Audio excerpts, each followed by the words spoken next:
And so next we'll have Ben Hooker, who's presently teaching at Art Center College of Design.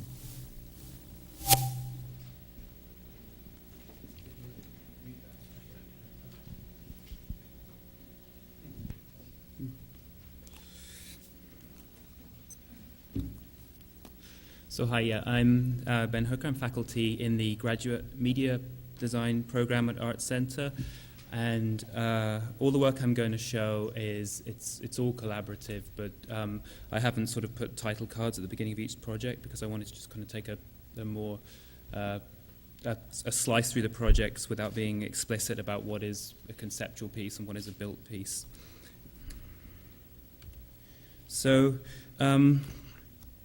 Back in 1997, I was involved in a research project with a mobile phone, a handset manufacturer, and a Finnish cell phone, a Finnish company that managed the cell phone network in Finland. And it was a project that was about looking at the potential of location-specific information. It was a very kind of a general brief.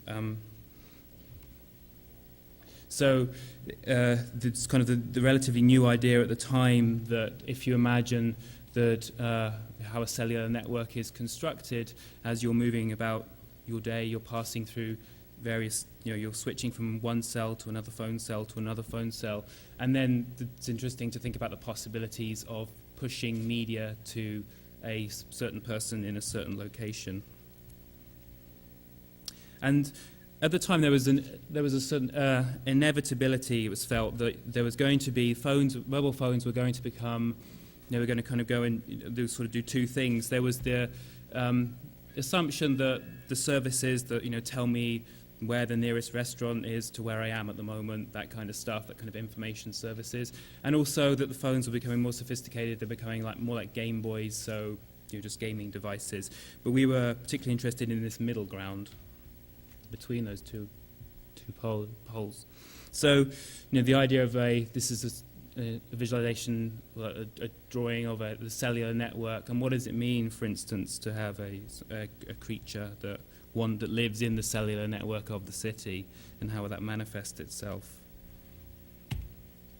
And so we made this 100 by 64 pixel screen we were working with.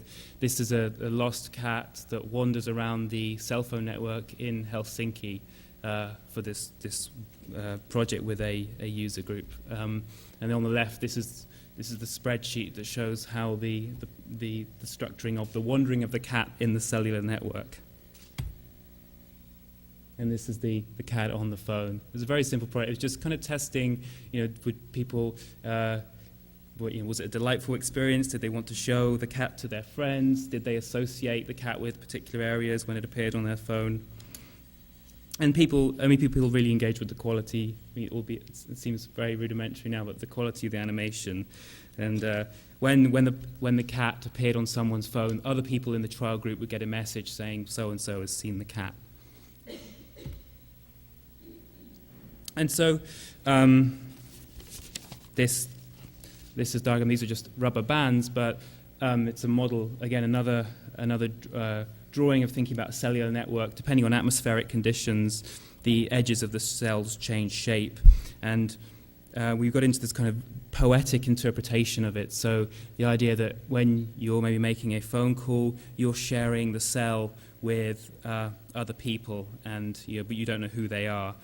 And so we started to think about this the sharing of electronic spaces, and could we design a gradient for sharing electronic spaces to then meeting people physically. So these are just some pages from the sketchbook at the time of this project. We're thinking of sort of overlaying of the electronic tectonic plates on the city and earthquakes moving through the cellular network, or maybe people who had similar phone usage characteristics to you. You're kind of made aware of each other. And the company decided this notion of what we term pixel kissing. So when someone you've met in electronic space is near you in the city, you're slowly, over time, you become, the service makes you aware of them. So again, these are some of the set of animations that build up from if you happen to be in the same phone cell as someone once, twice, three, it builds up. You see different animations, and maybe you would meet them in real life.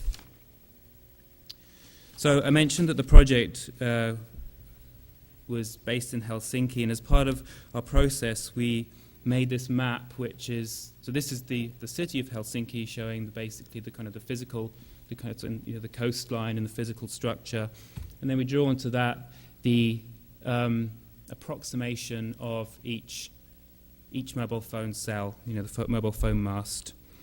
And this hybrid drawing was, for me, very important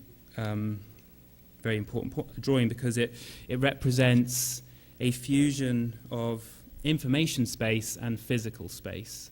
So my background is sort of two-dimensional graphic design, and so I was particularly excited to think about what is that. Looking at drawing this, I can imagine, injecting things that I've drawn and designed into spaces in the city, and people would see them on their phones, and what would, thinking through the implications of that. So I think about, you can start. The map suggests maybe you could describe a route through the cells of a phone network. So we came up with the idea of like this herd of digital reindeer that moved through the city of the phone network of Helsinki. And so these are the series of animations that if you were in the path of the digital reindeer, as they got closer and closer, you would be electronically trampled by them. And then other people in the test would be sent a message saying that you'd been trampled by the reindeer. And in our heads, it was quite a cinematic experience. We imagined the reindeer in the distance, and then being trampled, but the reality is that the screen it's low res screen, high res city, and so that was the phone becomes. We realized you're not kind of looking at the phone, but it's this trigger into this space of the imagination, and you make associations with existing places. And the project we revisited. A couple of years later, as the cellular cell phones were getting more sophisticated, we sort of carried on this investigation. And these slides are just to give a taster of some of the directions the project went in. So this was the project changed. We were still working with the phone company. With these slides I'm showing, there was no intention that this would actually be created and deployed.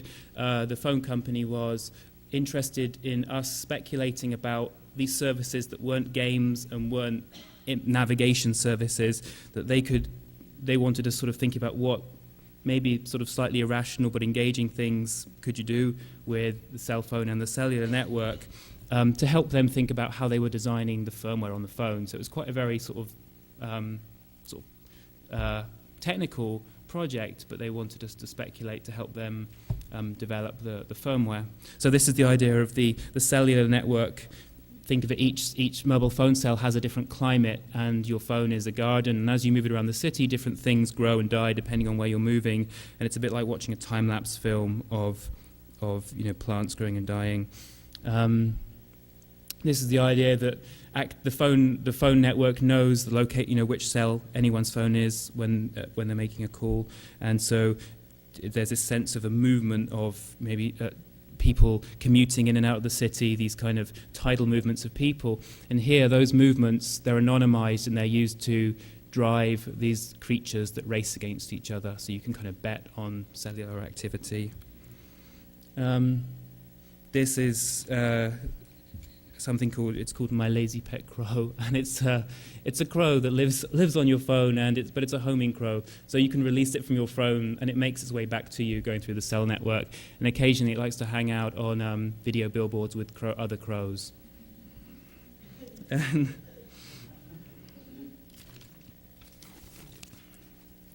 So, beyond its obvious communication qualities. I think it's easy to slide into thinking of the cell phone either as a window to a parallel virtual world, like a glass-bottomed boat. We're kind of looking through it and we're just seeing this one layer. Or we think of it as a container for moving things around the city. But I became interested in a much more messier relationship between urban space, electronic space, and mobility, much more site-specific. So, places which are intricately hybridized and heterogeneous. So, I love the idea of the kind of these creatures kind of going, sort of disappearing from view, appearing in certain places, doing certain things. And so, just a brief diversion to show a couple of projects from students who, again, are exploring this kind of site-specific ideas about location and hybridity. This is a project where it's the notion that when someone is looking at Google Maps or Google Earth, if they cursor over where you live, you see, you know, they're proposing fixtures and fittings in your home that let you know. It's like, you know, maybe someone walking by the window or the light changing. I think it's a nice idea. This is a project, a student was doing a photo essay of pioneers into Google Earth. So in Google Earth, I'm sure you know, you can build, you can build your own stuff in it, and it's an amazing number of people who choose to meticulously replicate their physical house in Google Earth. So it's kind of interesting, these pioneers of 3D on top of this satellite photography, and they all called My House. You know. Another project, the student was looking at sister cities or twinning.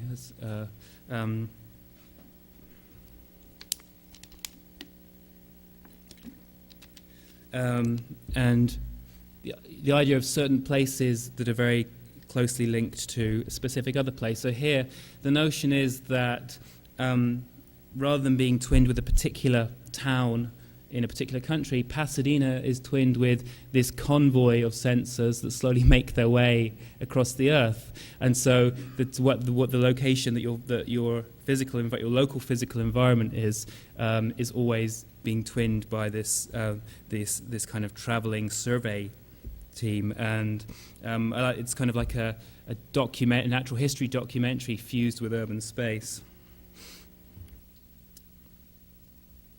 So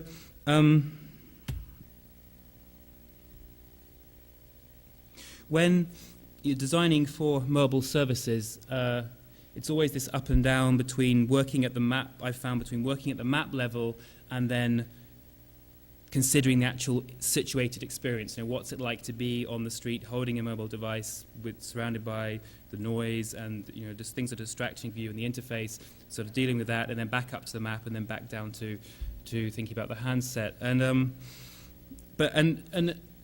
think about how a complex idea can crystallize around one simple engaging interaction. So bearing that in mind, there's another project where we were working with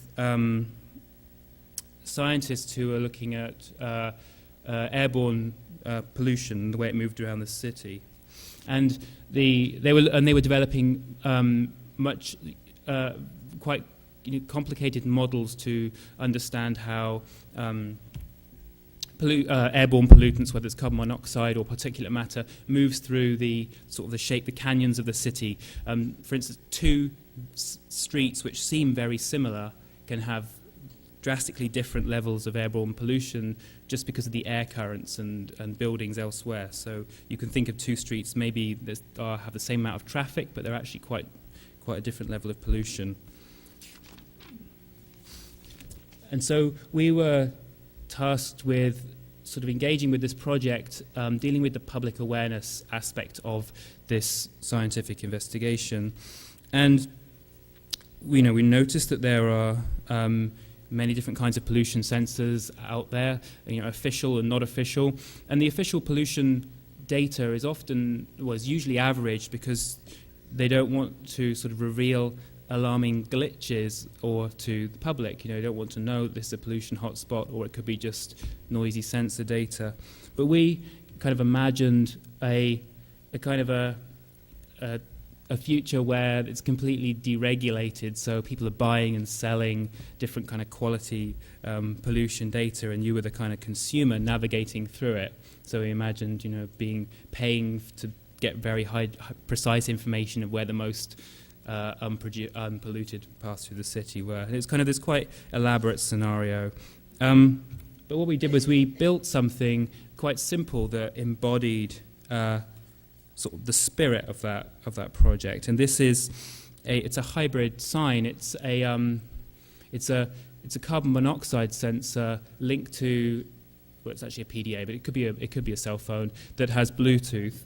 And what it does is it constantly tests the carbon monoxide value of the air, and then is scanning around and then bluejacks people in the proximity to the sign. And bluejacking, if you don't know what that is, it's where a device can scan around to see who has Bluetooth enabled on their phone and then send a message to them. So the idea is the sign which we installed, it's just as people walk by, if they happen to have cell phones with Bluetooth enabled, they would get this message telling them what the carbon monoxide level in the area was, and a link to the website with more information about the project. And it was a way of when we would interview people to see, what. But the idea was that people deal with imprecision and ambiguity in all aspects of their lives, and so there could be room for a much more localized, potentially noisy kind of pollution data distribution system.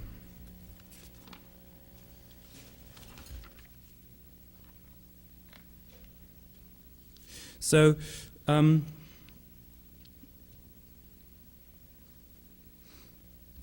so as I was saying, this was a hybrid. It's a hybrid sign. It's kind of it's something you can. It's been designed what it looks like, but it extends out into the electromagnetic space, and I think sometimes with thinking about sort of the ubiquity of devices like the iPhone and sort of the sort of seamless wireless or network access that we're getting across our cities, there's the implied thinking of a lot of augmented reality is that the physical world basically is fixed and it stays the same, and then we're just building this layer on top. And as I was saying before, I got interested in a much more messy relationship between electronic space and physical space, and thinking about that, and particularly interested in mishmash landscapes like surrounding airports, which are sort of a very tangled, sort of not really designed for people. So it's removed from aesthetic control, and so the systems of information and navigation are allowed to dictate the shape of it. And we're thinking about how people engage with this infrastructure, and so we've proposed this idea of a sensor park, which is sort of like a park that's built under airplane flight paths for plane spotters. And this is a plan view of the park. You can see it's a fenced-off area full of different kinds of sensors that record information about the physical phenomena about the plane as it flies overhead, but also take data from the data networks of the airport. And the idea is that as the planes fly over, information about that particular plane is placed up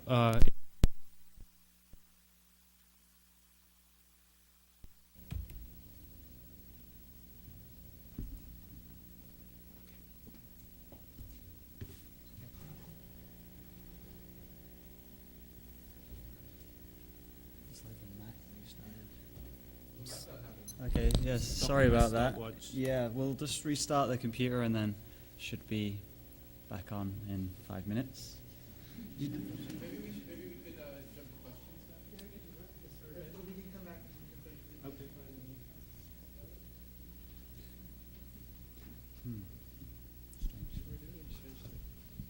Are you enjoying doing it? Yeah. Okay. All right. I enjoy this. All right, does anyone have any questions for Ben? I'm just curious about the idea of the messy relationship and designing not for people, and where you felt that the sort of art or creativity of that project would sort of interface with real world applications for people. Well, I'm going to come to that. It was, I've been designing hybrid spaces that thinking about. I guess it's just. So I'm not criticizing the ubiquity of interfaces and it's an amazing. It wasn't intended as a critical No. question. It was intended as a genuinely But I curious think question. I've got some slides in a minute. Thinking about the way that information media technologies that surround us can create maybe restorative experiences or existential experiences. They're Right. not just there's many there are many, the question of what does it mean to live well in the world which have an increasing electromagnetic component. Right. And so that's what I'm talking about when I'm saying about a messy relationship. So if you look at sort of images of interiors of fantastic interior designs of houses, they're not all the same, they're not generic. And I kind of think that there may be the way that we information and communication technologies form so much part of our lives. Yeah. There's room for much more of a range. So just trying to find a more living pattern in that space that would be more tactile or more mentally engaging. Yes. All right. Do you want to finish up and then we'll have maybe one more question? Yep. So the idea of this data park, which is takes information from kind of activity in the environment, geospatial activity, and then kind of presents it as sort of superimposition on the scene. And the project turned into, we got a commission to build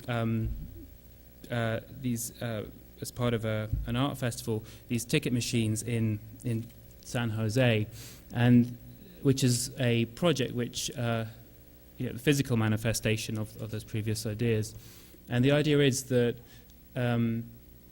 these machines, as you hit the button, it gives you a souvenir card, which is a snapshot of the activity that's happening at the airport. So think of these complex environments of weather, air traffic control, security, wildlife, all these systems working together. And so we made one machine is in the airport itself, and one machine was downtown under the flight path. And this is the template of the ticket. And if you can see, it looks superficially, it looks like a boarding pass, but on closer inspection, it sort of says, who's the volunteer on duty, what's happening with the wildlife on the airfield, what's been the lost and found, how many cups of coffee were sold that day, what's going on with the flora and fauna of the airport, how many arrivals there were in the last hour, rental cars. And we were able to tap into the systems or install our own sensors in the environment to feed the production of this ticket when you hit the button. So this is kind of some of the stuff we did. And so when you hit the button on these machines, it takes your snapshot, puts it on the ticket, and you see yourself kind of in connection, juxtaposed with all the other stuff that's kind of happening at the airport at that moment. And so these are some of the tickets that were generated. Oops.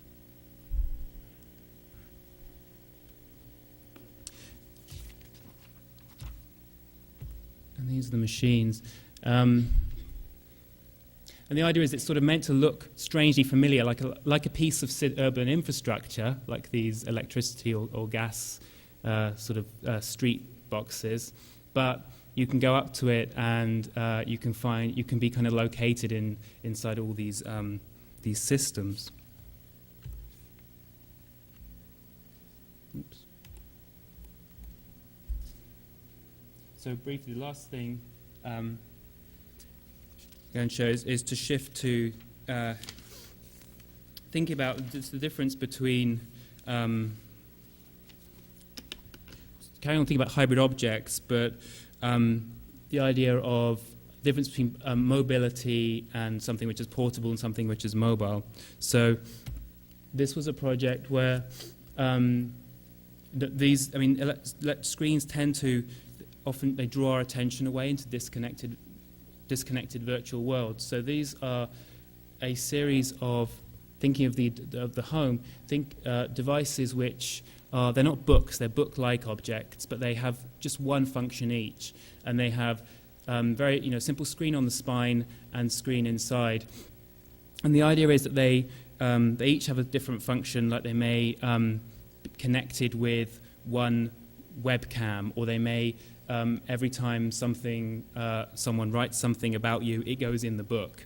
And the idea is it's to stop that. When you're looking on a device, it's very easy when you're on a web browser to get drawn away and distracted. And so thinking about the home as an environment which is meant to be a restorative environment, how can we create devices which are stop that happening and still allow kind of a more reflective experience. So these devices, I guess they wouldn't be called portable, but they are mobile. They can move around, but they have a place where they live. And so I think it's interesting thinking that as a class of objects in contrast to mobile phone. And then that project was part of a bigger framing project called the Heterogeneous Home, which was thinking about how mobile technologies and ubiquitous and electronic displays start to form part of our living environment more, and what potential for that could be. So the idea of temporal changes, or how we could start to change our environment more with what it means to live in this kind of hybrid existence. And so, yeah, I'm just going to end then saying that sort of big preoccupation is when we're designing for like interactive architecture or spaces that have when we tend to work at the map, or we tend to just graft technology onto existing structures, but I'm trying to find a visual vocabulary to describe hybrid spaces in a much more playful way, where the networks and the data infrastructure are elevated to the same presence as the physical space. And so, kind of experimenting with ways of drawing that and thinking about, well, if you look at interiors like this, what are the what are kind of the hybrid equivalents of these kind of spaces when we think of how much of our life is full of networks and mobile devices. Okay, I'll just end it there.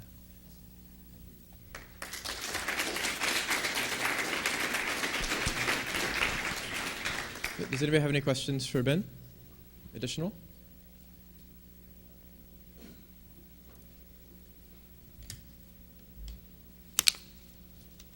What do you want to do, moderator?